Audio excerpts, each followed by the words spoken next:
you find out when you ask the question, you have the gift, but you seem to be waiting for something? What emerged? What insights, what awarenesses came? I feel like I was waiting for this.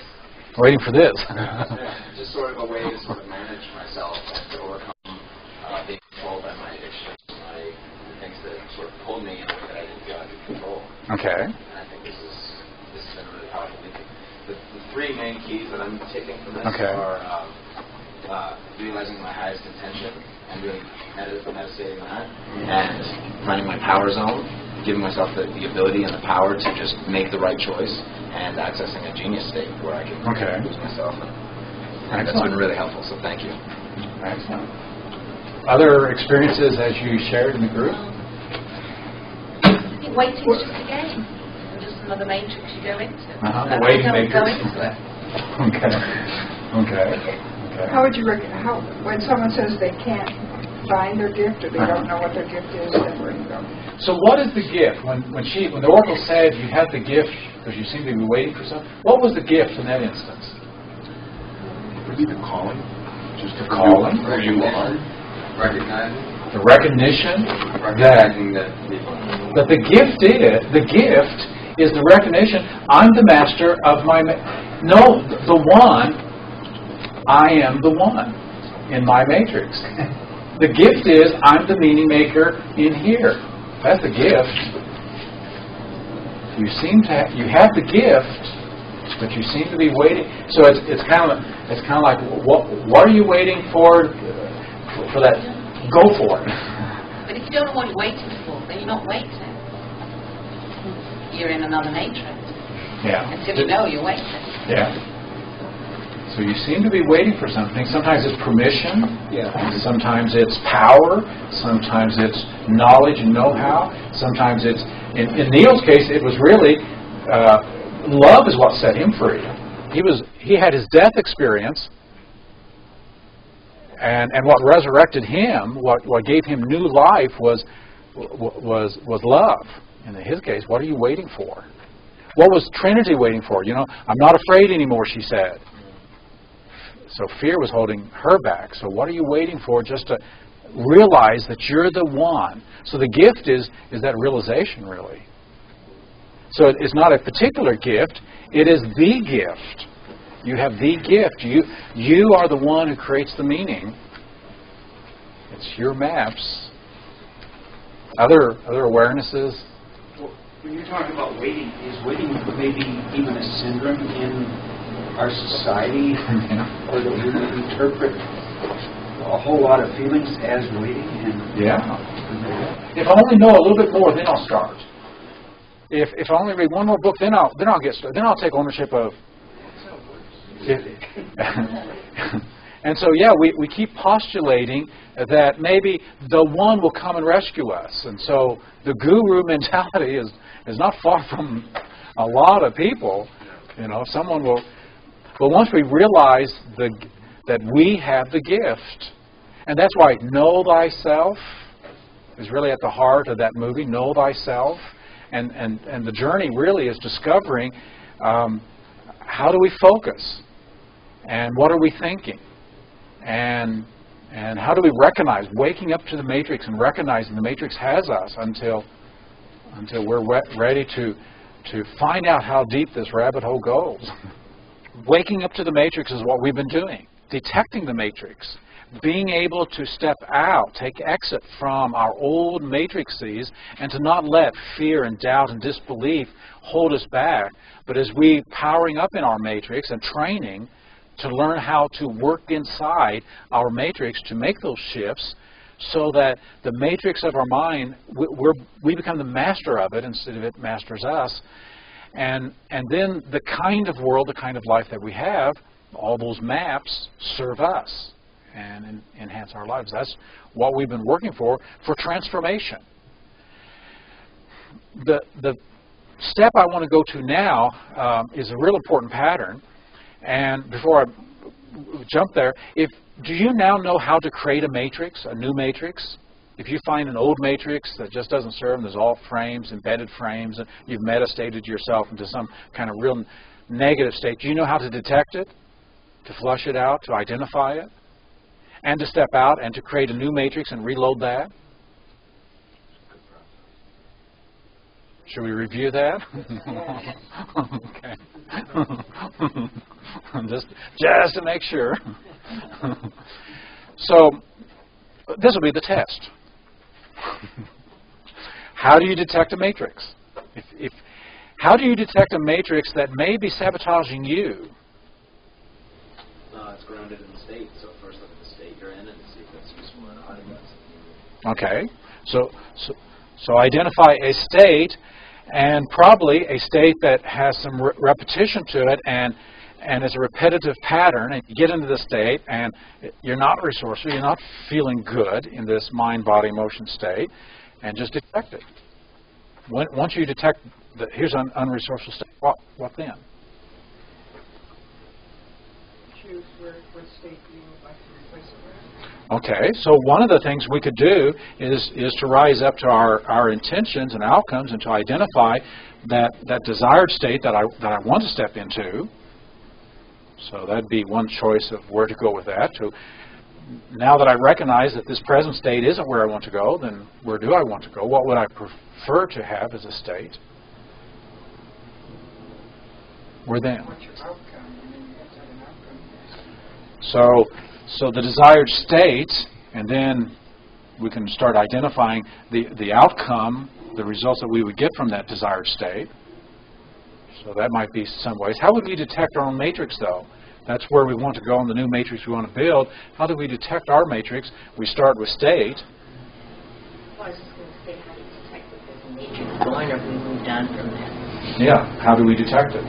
So it's like if you keep on doing the same thing over and over again, and it's just not getting you what you want. So the results we're getting are not the results we want, and the state we're in is not all that resourceful state of mind, what's going on in the head or in the body or the emotions. So that's but how do we detect the matrix? When we have the results that we're uncomfortable with, we as a kinesthetic, there's something that's saying, this isn't right. We step back and we ecologically look at it. Is this serving me well? Is this the way I want to be? Okay.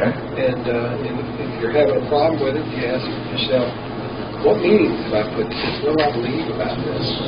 So the step back to really check the ecology of this whole system, that's going to help us to detect it.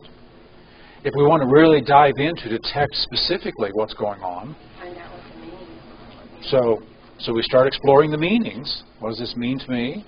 This is where those 26 different meta-questions, the meta-questions helps us to explore the meaning matrix and to elicit, what is actually causing, what is actually setting the frames for this state. Okay, so we detect the matrix. Anything else for detecting the matrix? Question of the content. Okay, so as we find the meaning about self, the meaning about our powers, the meaning about others, the meaning about time and the world. So we flush out all the specific content that's feeding into this, and finding out where there's some limiting, unresourceful maps, matrices going on to find the leverage point. Through their languaging and through physiology. So not only the results, but the speech and the behavior. The speech and behavior are going to be linguistic and behavioral clues and cues back into the matrix, so we can start hearing it. You can also feed off of each one of those. There's not always time is not pure. Others are not pure. And Okay. So seeing how these interact and relate. Are those 26 questions in here? Uh-huh. Are they? They're in the first day. So around page 13 or so. Okay, thank you. looking at when this state does serve as well. Is there Okay. whenever we do particular ones, it's just not now. Okay, It's so a second again. okay, so stepping back to notice when this is good, when this would be useful. Any other thing about detecting a matrix and finding leverage points? Well, I would have, when you were doing it, started with the state. I would have started with the results that I'm not getting, and then come back in. So you can start here, saying the same thing. come back in. You can start with the language of the speech, come back in. You can do the so this is how we detect a matrix, and to explore that and to find that out, what would be some of the skills that you're going to need, some of those master skills so that you can do that in detecting? Listening. Yeah, listening. Questioning. Observing. Supporting. Safety. Creating safety and rapport. Asking questions. Asking lots and lots of questions. So this would be how we detect a matrix. How do we then start to design a new matrix? When you want to reload and alter something, you found some leverage points. The step back leverage point, the highest frame in any of those 26 leverage point, the movie leverage point. When you find a leverage point, how do you start designing, redesigning, moving, building? Do it. Okay. Okay, so we can model an exemplar. Okay, so we can remember little bits and pieces of the past when we've had parts of it or all of it. Choose new states. Okay, we can choose just what state would I rather be in. So we can, not this state, this state. Start probing the intention. You could ask a miracle question. You could ask what the you for whom this is a problem. So now the meaning and the intention of the new state. So in one sense, we're just going to walk through the same detection here can help us to design and design engineer anew. Would you want to pay really careful attention to the old matrix so that ecologically the new matrix is going to fit right at that point? Well, as Burrell mentioned, sometimes we step back to ask, when would this be useful? In what context, what overall context would I want to be in this state with these thoughts? Because sometimes it might just be, it's unresourced because it's in the wrong context. We call that context reframing. In what context would this be useful? Now, if this was real toxic, there may be no context. So at that time, we might want to do a contrastive analysis. What are the frames about self? What are the frames about time? What are the frames about others? And contrast it to what we need to build that'll build a new, transformative, enhancing state and frame that we want to go to.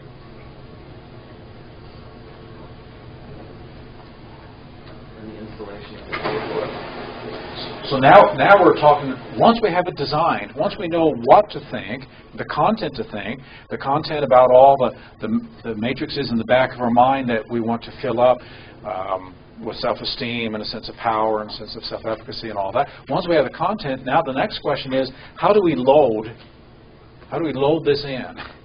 How do we install this? How do we make this ours? So what are our tools? Mind to muscle it. Okay, we can meta-detail it down to give it flesh and blood. We could anchor a thought or a feeling or a state, so we can set some anchors to get back to it quickly. Future pacing is a good installation process that helps to load it in so that we connect it to where we're going. Time for practice.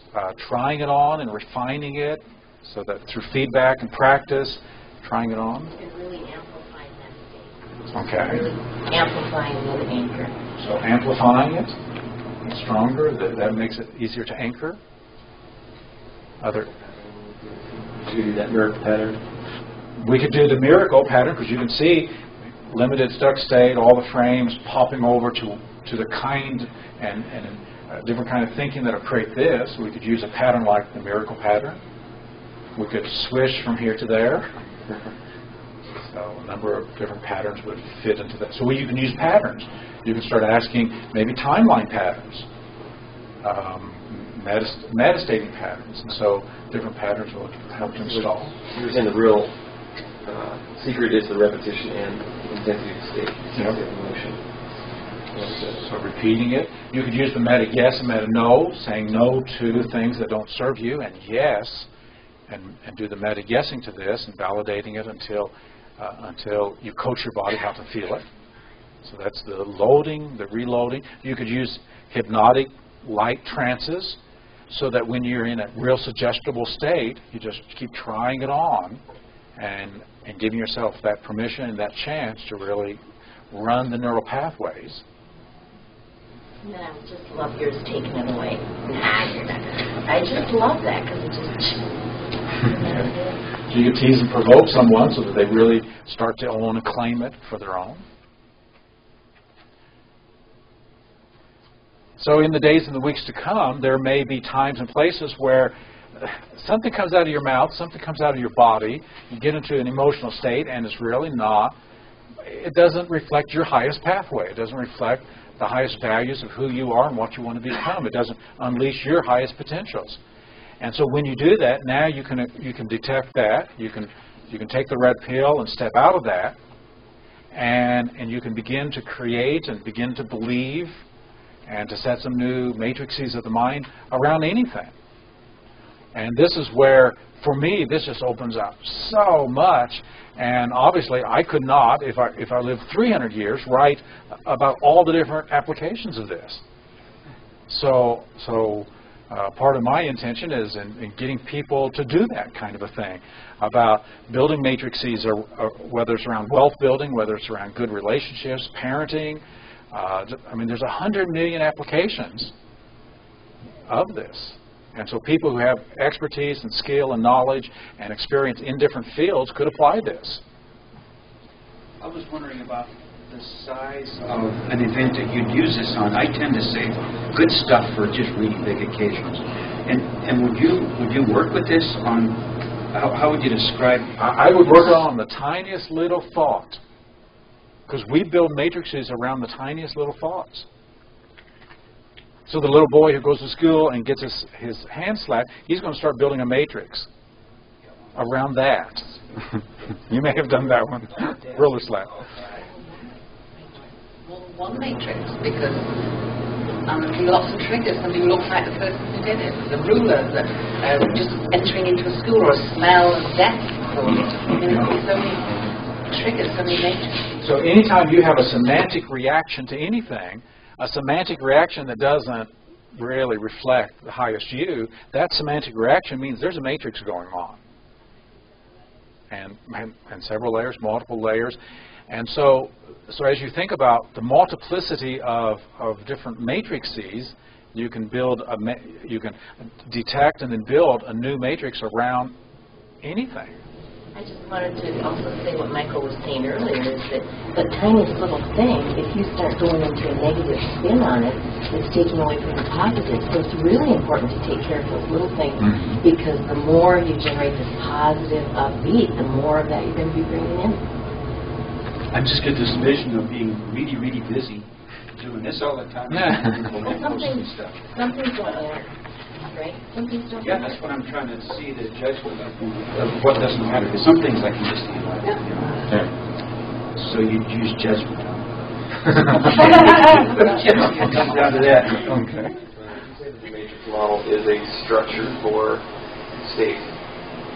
Teasing up the structure of this amount, like coalesced among state. Yeah, we're just teasing out the state, the experience.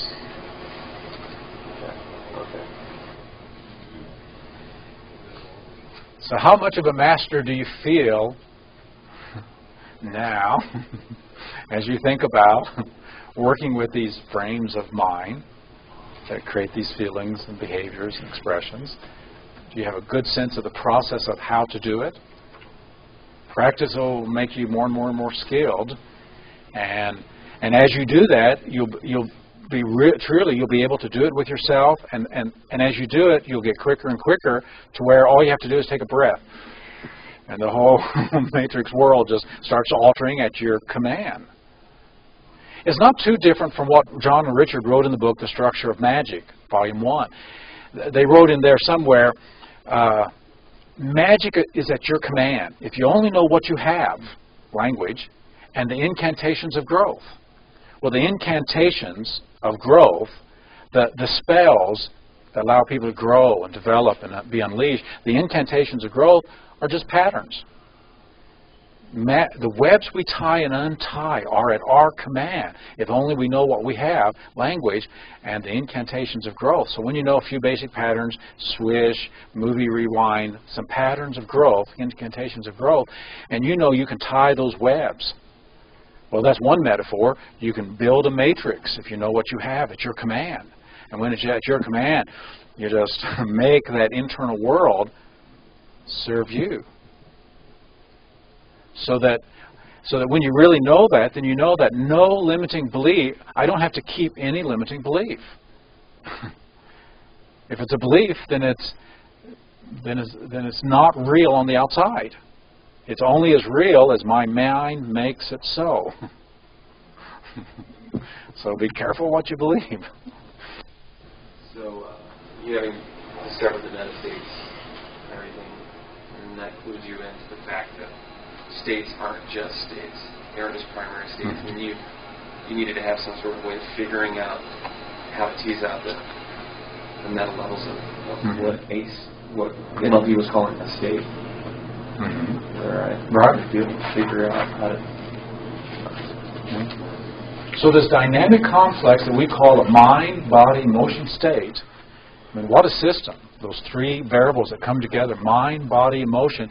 And sometimes we try to think of our mind as if they're apart from our body, or our emotions apart from our mind, or the body apart from the mind or the emotions. It's the mind, body, emotion system, and it's a dynamic system, and it's conscious, unconscious.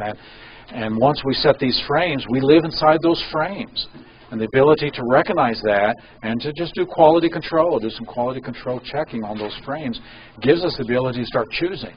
And if you've got that ability, then you've got the ability now to supercharge your attitude. Yes.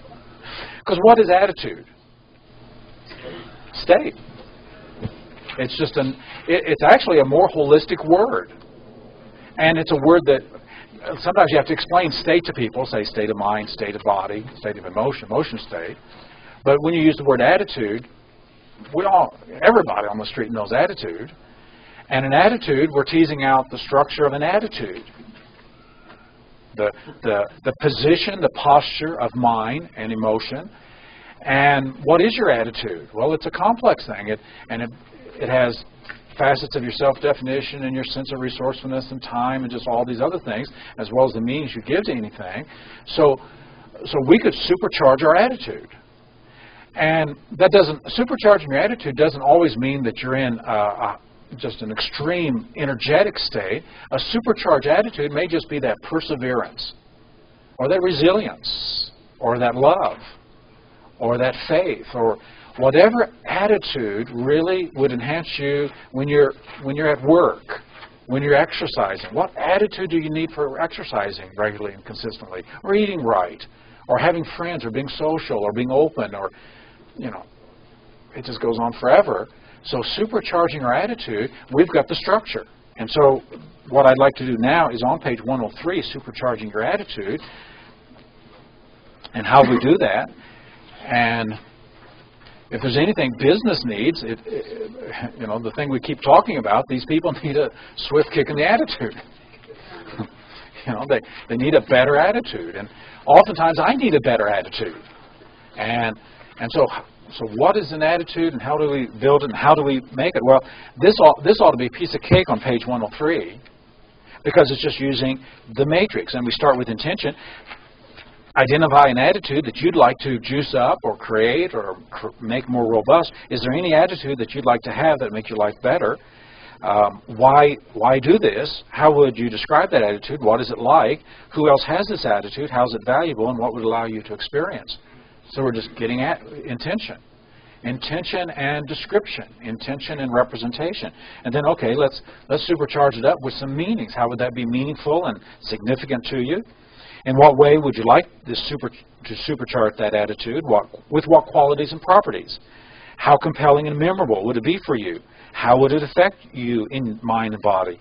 What would you be feeling if you had that attitude fully installed? So we just give it really rich meanings, and then we just go into state to access, amplify, and apply it to the primary state. So we bring that attitude to bear on whatever. And then we use the time matrix to install it, and the things we've just talked about. So when you look at it this way, as we've teased it out, it's not that complex, is it? So building up a What's the name of it?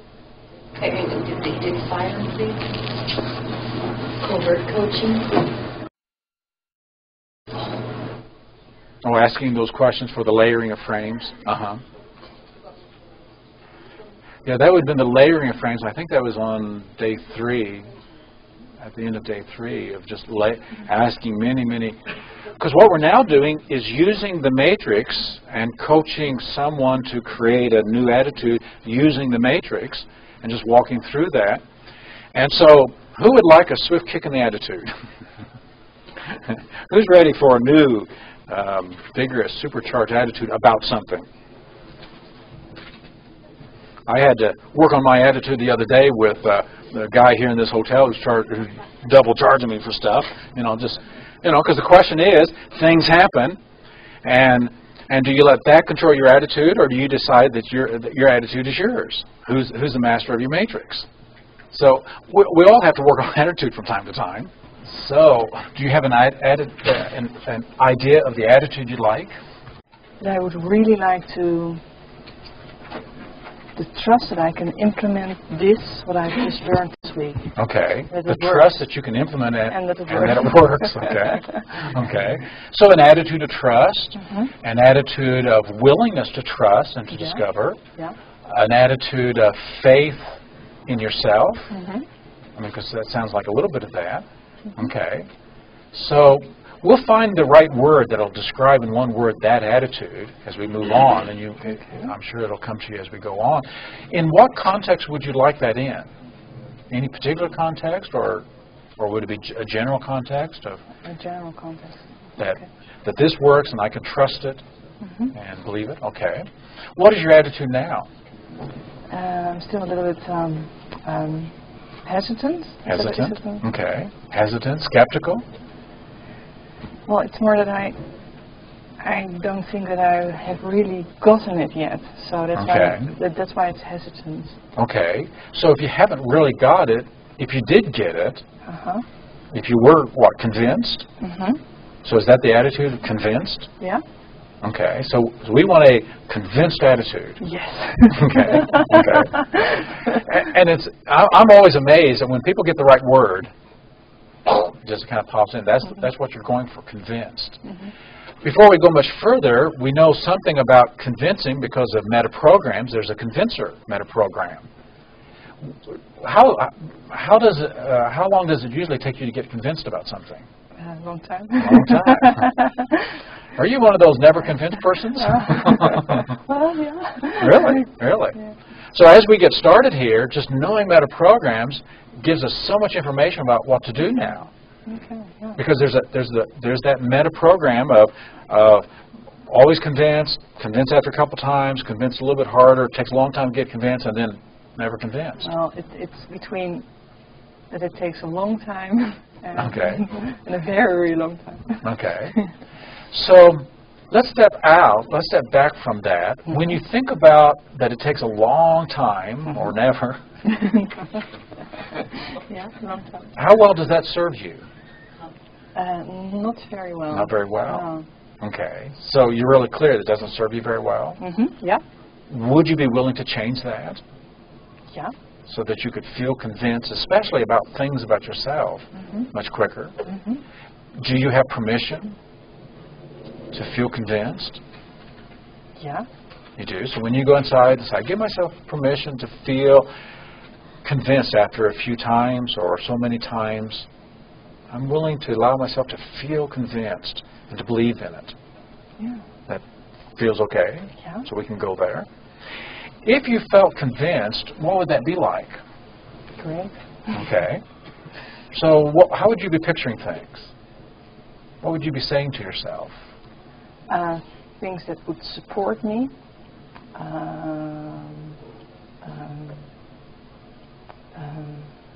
Like what? What would support you? What would you say that would support you? That I can do it. I can do it? Yeah. Okay. And what would be the tone of voice that you'd hear that inside?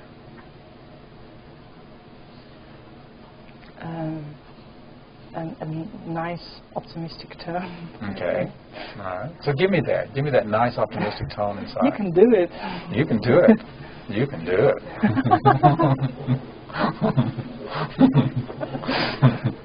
Okay. So when you hear that, what state does it put you in? That's nice. In a good state. Yeah. Okay. Intellectually, do you believe that some of the patterns, some of the processes we've gone through, that intellectually it makes sense, and there's no question there? Yeah. It's just a matter of feeling it? Yeah. Okay. How many times would you need to feel it, experience it? How many instances would you have to have that would be referent experiences? In order to then say, I can do this. 5? I don't know. Just 5? Okay. I don't know. Okay. If you did it 5 times, would that be enough evidence to now at least give yourself that chance to say, this looks like it's really working. I can do this. Yeah. Yes. Okay. I think so. Yeah. Okay. Of all the experiences you've had this last week, these 7 days, have you had 5 instances where something seemed to work?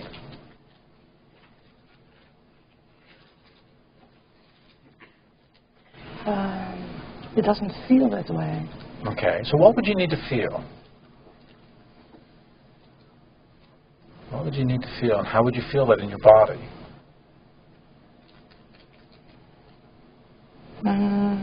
Have you ever been convinced about something? Yeah. Okay. Now I have to give an example. So as you think about something small, simple that you're convinced about. Yeah. When you got on the plane to come here, were you convinced that plane could fly? Yeah. Okay, yeah. Okay. Were you convinced the pilot probably knew what he was doing, or she knew what she was doing? Yeah. All right. So as you think about what it feels like when you're convinced, are you convinced this chair will hold you up? Yeah. Okay. So notice what that's like when.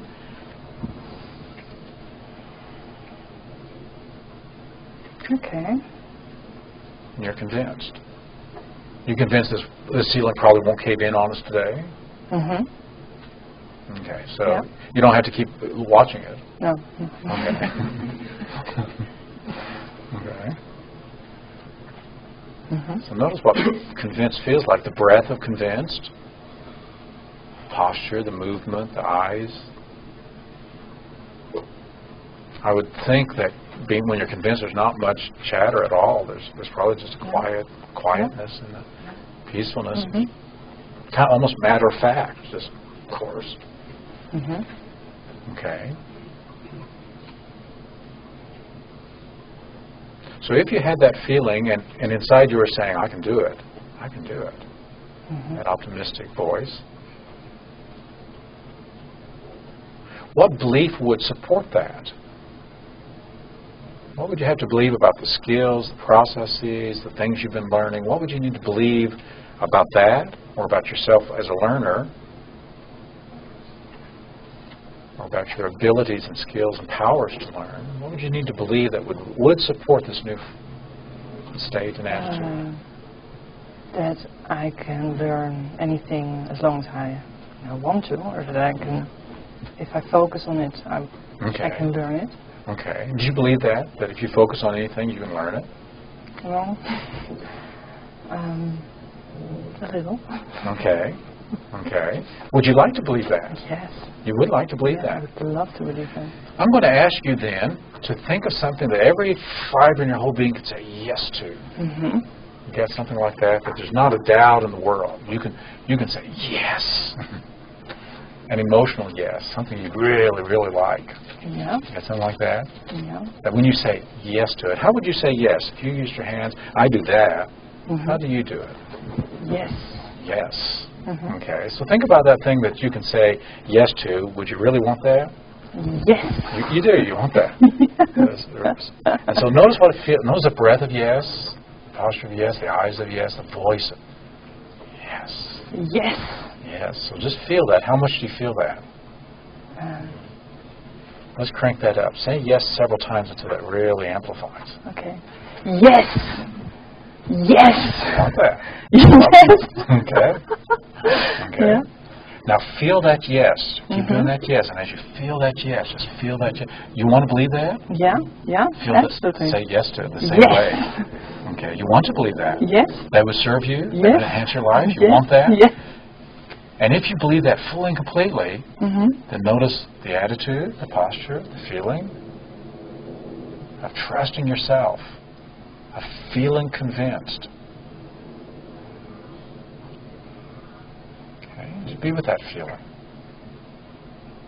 Welcome that in.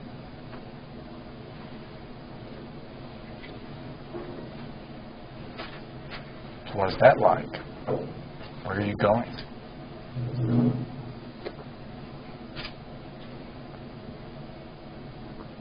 I don't know. Okay.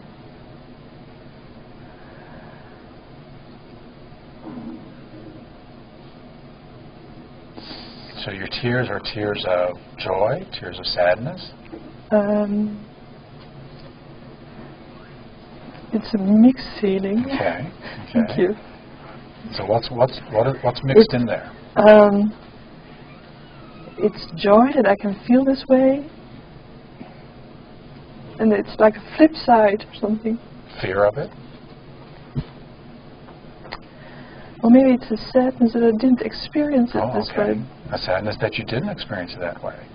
So let's welcome that sadness in, because that tells you that there's been something missing, something lost, something important, precious. So that might be a good feeling to recognize that. Because the back side of that is what you've missed, and the front side of it is what you're going to get. Okay, so just welcome that in, because this is movement in the body. Just emotions, but emotions also that's moving, creating.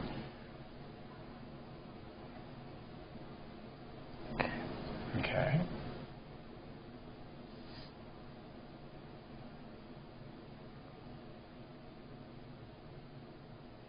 So as you're with that, let's go back to that yes. Okay. Yeah. Do you have permission to say that yes? Yes. Do you have the power to say that yes? Yes. Do you have the worth and the value to say yes? Okay. So as you say yes to that, you want to believe that. Yes. You want to trust yourself and give yourself that ability to feel convinced. And just when you're convinced, when you really have that feeling inside and that attitude, what will that allow you to do? About anything. About anything. Yeah. It'll allow you to take this material and to really drive it in. Yeah. Okay. Okay. You got some things that you want to do really soon with that attitude. If you had that attitude, you could do that. Yeah. Okay. As you think about that now, can you say yes to those things with that attitude? Yes. Okay. Yeah. Okay. Okay. So what resource do we need? What other resource do we need to make this really rich for you? Powerful for you?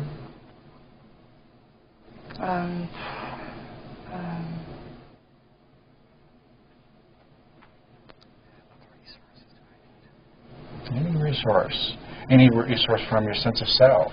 Maybe the resource of, I deserve this. I value this. Maybe a resource from time. This is going to be my future. If I haven't done this in the past, that's okay. I'll let that go. But here's what I get to do. Yeah. A brighter and brighter future. In fact, the sadness of what I've lost makes this even more precious. Maybe bring preciousness as a resource. Okay, yeah. You like that? Yeah, I like that. Okay, more preciousness, because it enables you to really know, maybe like some people can't know because they've always been easily convinced. But every time you feel convinced, you know this is really a gift. And it opens up new things. And maybe from the meaning-making matrix, maybe bringing a sense of this is important. Because this will set up a self-fulfilling prophecy. Would you like that's a self-fulfilling prophecy? The more convinced I feel, the more convinced I feel. The more I can do. That would be nice. Okay, you believe that? You believe in self-fulfilling prophecies? Yes, I do. Okay. Would you like this self-fulfilling prophecy? Yes, that would be very nice. Yeah. Okay. As you imagine taking this out and letting things happen, will it affect your sense of self? Yeah. Okay. And you like that? Yeah, All very right. much. Okay. So what can you do inside to remember this? To remember this each and every time you need this attitude? How can you anchor this? Maybe a word, maybe the word convinced, or maybe that I can do it. I can do it. I can do it. I can do it. And as you add things like this is precious, this creates a brighter future. Maybe these words. Would there be any emblem, any image, any music, anything that you could anchor it with just one thing?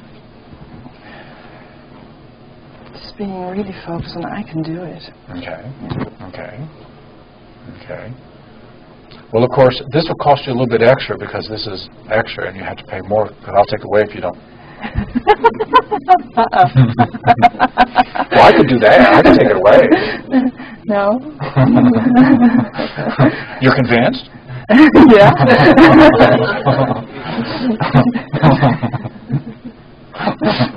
Give her a hand. Thank you. Thank you. So following the energy of a matrix means that you often don't follow that line. So you're ready to supercharge a particular attitude of yours? So let's grab a partner and let's say do-si-do, 12 minutes each.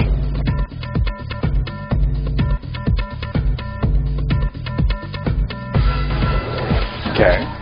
With enjoyment and my visualization is going to be Greece is going to be my 100th country in October, and I'm going to be standing on a platform with a medical. Oh, really? An Olympic platform? All right. Yeah. All right. Wow, excellent. Yeah. I'm going to be active Olympics, but I'm just going to, that's my metaphor, that's my vision. So who else supercharged your attitude, and what attitude did you supercharge? Yeah, be wide open and welcoming people. For example, when I came in here, I was open to some people, and other people took me several days to get some kind of connection. So okay, so more open attitude? Yes. Welcoming attitude? Excellent. Okay. Anybody else? Yeah, I think I'm going to be much more congruent and looking at the people I deal with, their present state, more open to their ideas and sharing and work at whatever pace level I can. I think I've picked this up here. It's been very resourceful. Okay. Excellent.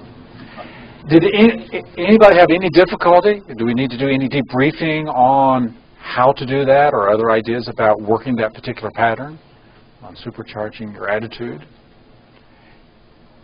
If our attitude is a layering of metastates, bringing different resources from that matrix, then we can really work with attitude.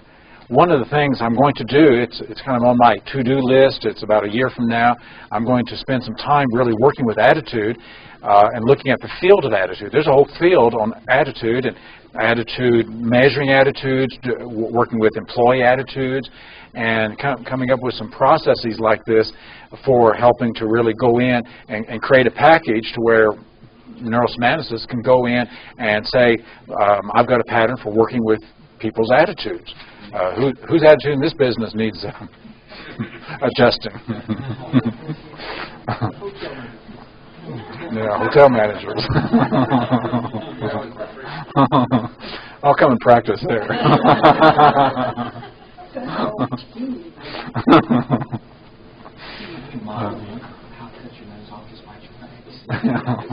Yeah, modeling. What a book title. How to cut off your nose to spite your face. Business people always motivate them. They could be motivated. They're not motivated. I said, well, they are motivated. Got out of bed this morning. If they weren't motivated, they'd still be in bed. Yeah. And they're motivated to not do something that somebody else wants to do in business is demotivate people. They came here for a job. They took the job they wanted. What have we done to demotivate them? Let's look at that. Yeah. And I take it from that angle. I was kind of interested when you said that a year from now you're going to work on attitude. And do you kind of have on your timeline things that you're working on, that you're going to work on or develop, and probably get 2 or 3 of them now that you're working on? And usually one thing. You may have a couple a couple applications, but one thing at a time.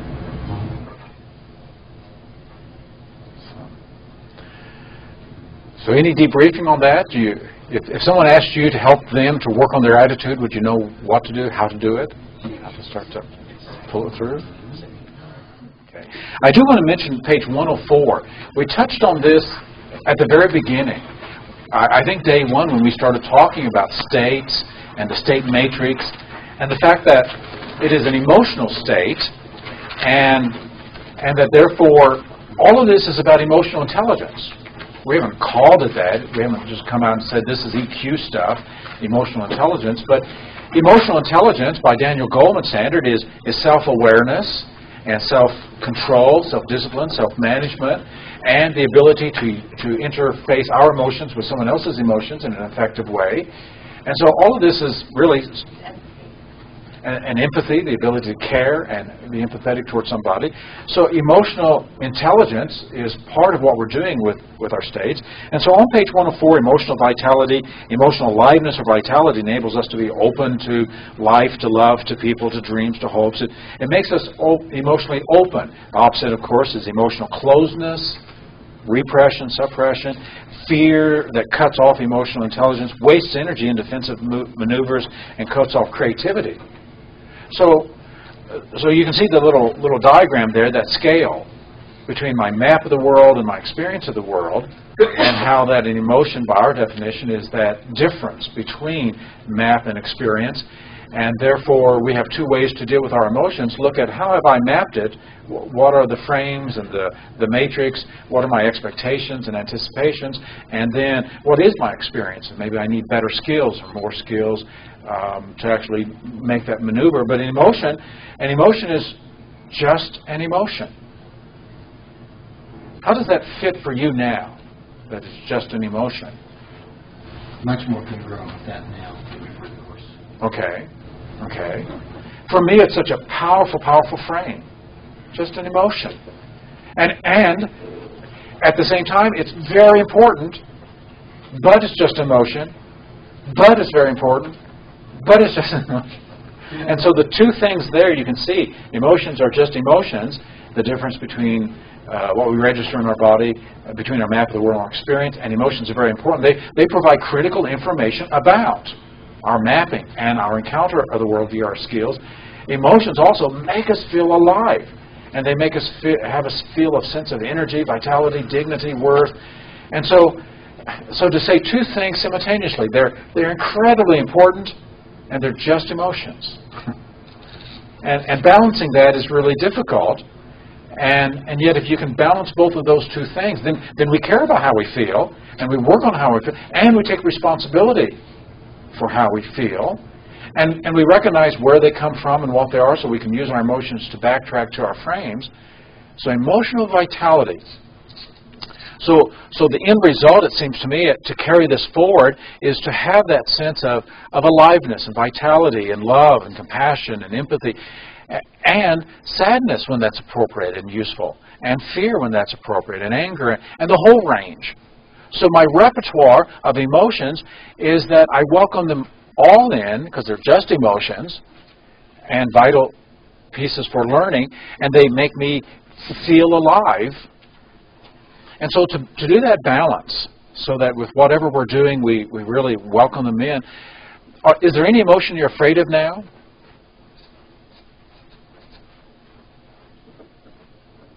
Is there any emotion you regret or hate or fear or dread or shame? That's one of the most toxic things, to shame yourself for having an emotion.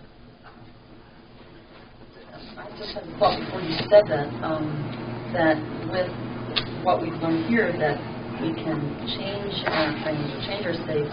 It takes the fear out of having fear or whatever other emotion it is, because if I think that I can, change frames, that's very comfortable. It's kind of like if I take myself back to the Jesus state and say, I kind of lock myself in. Well, I can come back to it anytime I want. So, work, control, and there are after the fact kind of emotions like guilt, resentment, and things like that. And then there are present, like, reactions or something. And then there are the future ones, like fear of things that might come. Okay. That's interesting. Yeah, the emotions. Where they mostly, do you mostly find them that they're those that are looking back? Or yeah, exactly. That the time matrix and the timeline, there are emotions that are time-related, regret and nostalgia and guilt and resentment and bitterness. They're past time-oriented. And present time-oriented emotions, and the emotions of the future, hope and desire and anticipation and wonder and belief, even belief is future. Or so emotions. You even get people with guilt into their guilt. So that goes guilt for something that happened 20, 30 years ago. Yeah. Even when you question them, well, would I put you in jail for this? You know, you're so guilty, and there's still sometimes let go of that guilt. Yeah. Matrix says they've got to hold on to it. Yeah. So on page 104, awareness of our ability to respond emotionally and mentally to create our emotions, and quality controlling our emotions so that we choose our emotions, and in the moment when we do something that violates our map gets violated in some way, we're going to feel negative. And if you feel it in that moment, if you keep it in the present, that's where negative emotions belong, in the moment. So I recognize I did something, I'm disappointed with myself. I'm disappointed that didn't turn out that well. But if I live in it, that's what does the damage. So it's not the negative emotion itself, it's living in it. So keeping it in the present, welcoming it, doing the work of it, letting it do its work, whatever work it is, the anger in the moment or the fear in the moment, so then I can respond to it. And so keeping it in the moment, quality controlling it, and then texturing it, so that with metastates we can now texture our emotions. So I can have calm anger, respectful anger, compassionate anger, recognition of the value of someone who I have lost sadness. And how different is that from desperate sadness, end of the world sadness, sadness about my sadness that creates depression. So that the emotion keeps current and alive and then useful. And in the end, then part of the sense of trust of self is that I can trust myself handling my emotions. And the next step is I can trust myself handling my emotions when you're having emotions. But I'm not afraid of your emotions. I'm not afraid of your sadness, your shame, your guilt, your fear, your regret, your bitterness, your anger. Because if I know it's just an emotion, and I'm in a frame and a state and grounded that I can really honor that emotion in you and maybe believe in you and having that emotion more than you do, so that I can support you having that emotion. It's just an emotion, and it's very important, but it's just an emotion. So with emotions and emotional vitality, emotions is one of the things that we seek. A lot of times we go to a movie so we can feel excited or get lost in something, or we feel romantic, or we feel humor and fun or adventure. So we go out to eat and we eat certain foods because we want to feel something, or we have our communication with someone. And so one of the things we want to do is to have certain emotional experiences. And so now we can set our goal for that way and begin to make that happen. So emotional vitality is when you have a sense of I can recognize aliveness, and I can nurture that aliveness, that vitality, that energy in the process of moving. So I want to mention that before lunch and before some of our folks leave. In emotions, and you're referring probably to emotions that aren't service well. I mean, I guess it would be all emotions, but it's mainly, and I think when Bobby did that course last fall, the Matrix model, and the piece on emotions was emotions are just signaling you as to, hey, there's a difference between my map and the territory. Which, that in itself just kind of disempowers the Yeah.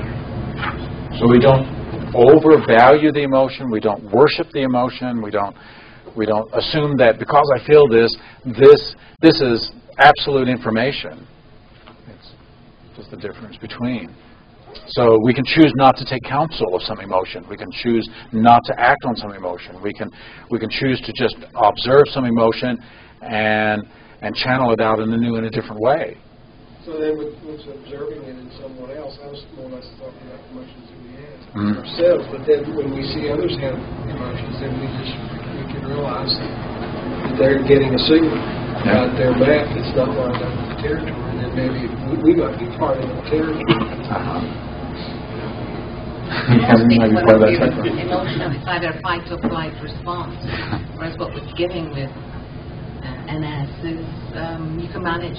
It's just the same. It's just emotion. When we're born, we don't have many emotions. We just really have fight, flight. We have just a few real primary ones, sadness and joy. And then we start differentiating relaxation and tension. And there's about 12 basic emotions. Then we have the secondary emotions, the mixtures of those primary emotions. And so like colors, then you have that secondary layer and the third layer. And Tony Robbins says in one of his books that he found 5,000 English words for negative emotions, and he found 3,000 positive words for positive emotions. So if that's so, then there's 8,000 words designating at different degrees, different textures, different qualities, 8,000 different kind of emotions, emotional states. So quite a range, but it comes out of the 12 basic emotions that starts. So when you fall in love, do you just leave it alone? What's the real question?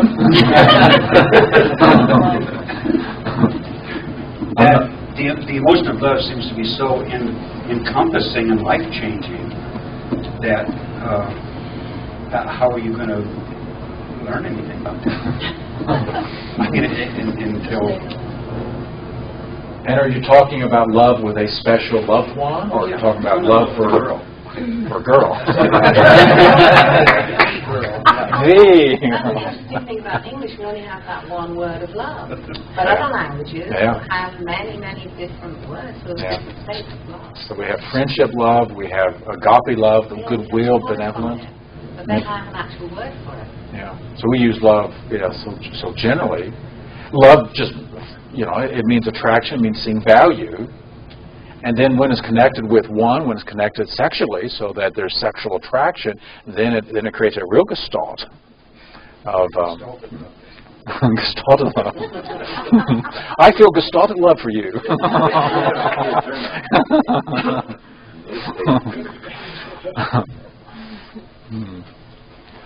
So when we first fall in love as teenagers, of course, that's when you really fall, and it is truly blind love because it's really hormones. Now, Bob says that's the sixth representation system, hormones. The sixth way we make sense of the world. And of course, sometimes that's just pure lust and pure desire and pure getting excited sexually. And it may or may not be love. And then when we texture that with love and respect and honor and commonality and friendship, then it becomes really the richness of how great lovers play. So what I'd like to do is to talk about using the matrix to model out leadership. We've been doing this with management and now with leadership. And knowing the matrix as you do, it'll be easy, I think, to put together what do we mean by leadership and the kinds of leadership that we may want to deal with. And of course, there are so many different kinds of leadership. Generally speaking, a leader leading out a group of people, regardless of what size or how official or how formal that leadership is, a leader has influence on those people in terms mostly of setting frames of how we're going to work together, how we're going to cooperate together, how we can pull together, and where we go.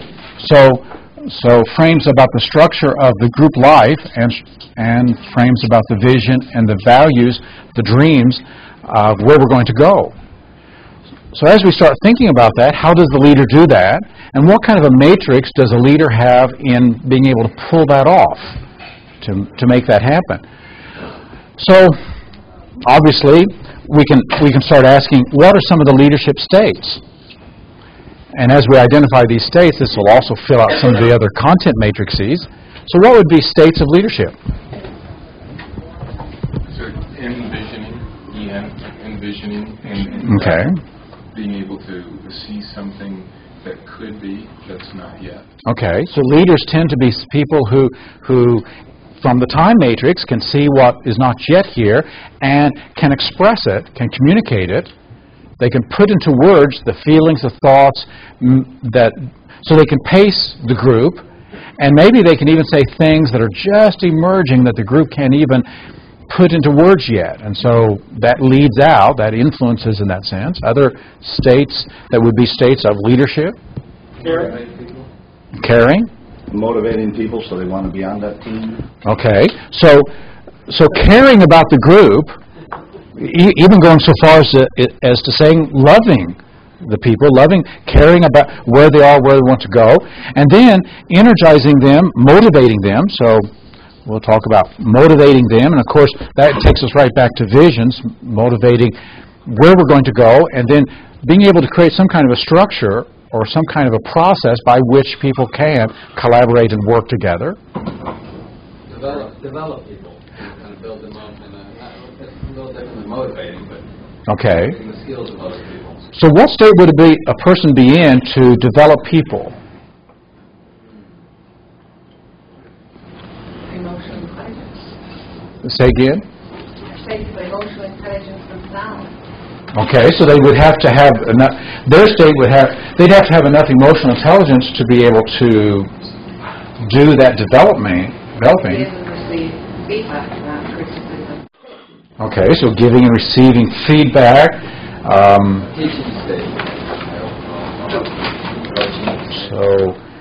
So a state that has the effect of nurturing, growing, developing, facilitating their skills, powers.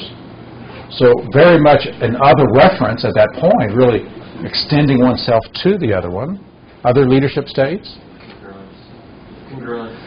So the person, him or herself, needs to be congruent and aligned with their own meanings and values and visions, as well as who they are as a leader. Knowledge.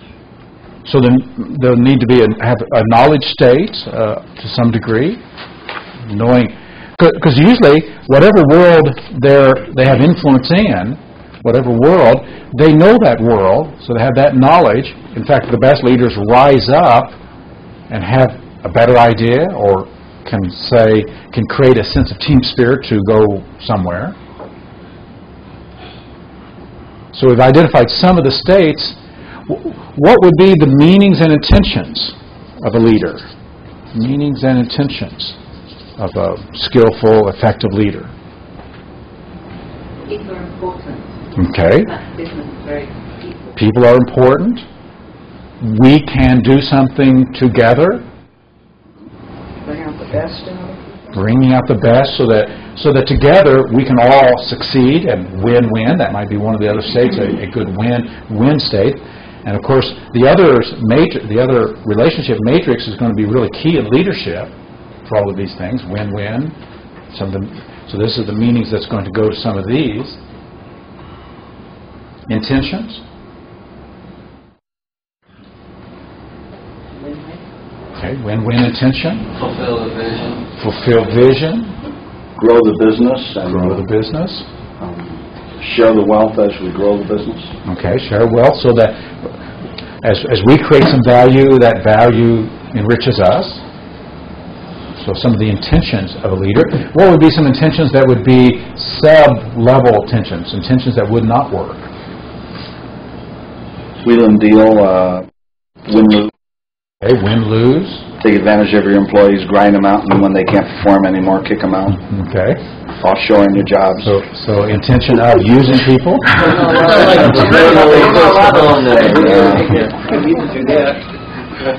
Cut your benefits.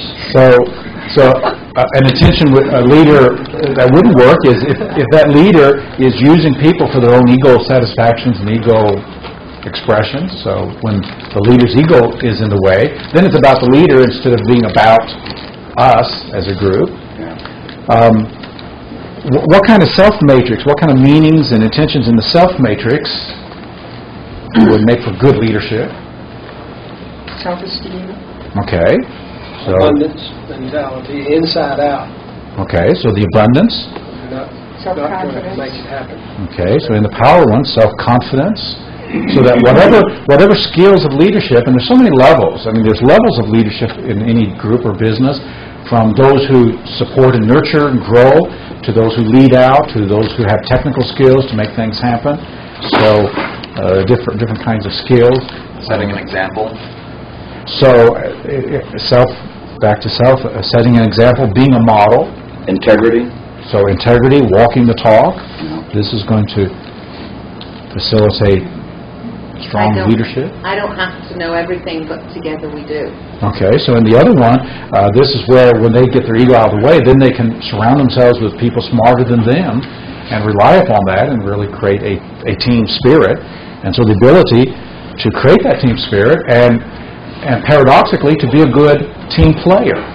Because a leader who can't play and be a team player and follow, the ability to be a good follower corresponds exactly with the ability to be a good leader. So you can see what we've done. We've just taken this as a format and start asking questions, and it just kind of elicits and pulls it out. And as it does so, it gives us a sense of what leadership is about, and the best kind of leadership. Obviously, we lead by talking, by communicating, by relating, by coaching, by facilitating, by setting frames. So communication is just so much at the heart of leading. And on this one page that we've got some of this, what I've done is just cut and clipped from our website what we've been looking in neurosemantics for the kind of leaders we want to play a significant role. And we divided it between being criteria and doing criteria. This is page 106. And under being criteria, being authentic, being real. Because one of the best ways to lead is to lead by who you are. So in the roles that you play and the leadership that you exercise, we exercise so much by who we are. And so authenticity, being and acting from our own true self without needing the roles or the masks or the personas. Now there is authority that is assigned authority, and we can play a role because we have the right to play that role, but the best authority is when we're authoring our own life and it's authentic.